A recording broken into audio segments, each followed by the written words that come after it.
my guys. Mukhang uulan today. Uulan ngayon guys. Tapos guys, di ba pupunta ako sa isang ice cream shop. Bago kasi siya dito.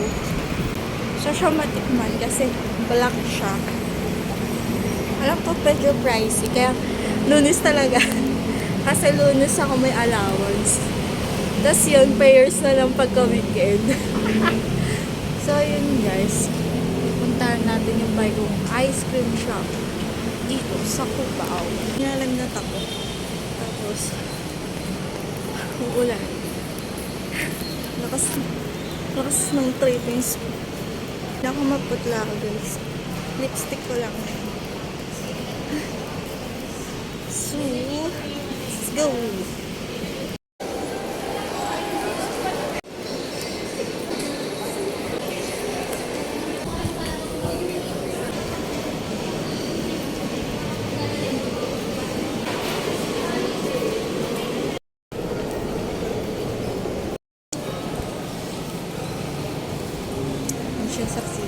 Guys, update lang. Nakabili na ako ng hindi pala siya black ice cream.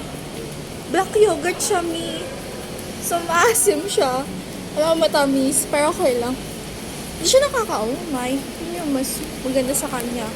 Kasi diba pag ice cream, matamis. Parang kotang-kotan na ako ngayon sa sugar. So, ayan. Hanap lang ako na pwede pagkakainan nito. Kasi natutunaw na siya. Tapos, uwi na ako. Pwede dito. Dito na lang ako. Nilalagnat ako guys. Tapos, may hula pa akong uulan. Blur. So, may hula pa akong uulan. So, nilalagnat si ate. Hindi ko alam paano ko uuwi. Kasi, inuna ko to. So guys, update ko na lang kayo bukas kung papasok ako. Nakapasok ba ako? Pumasok ba ako bukas?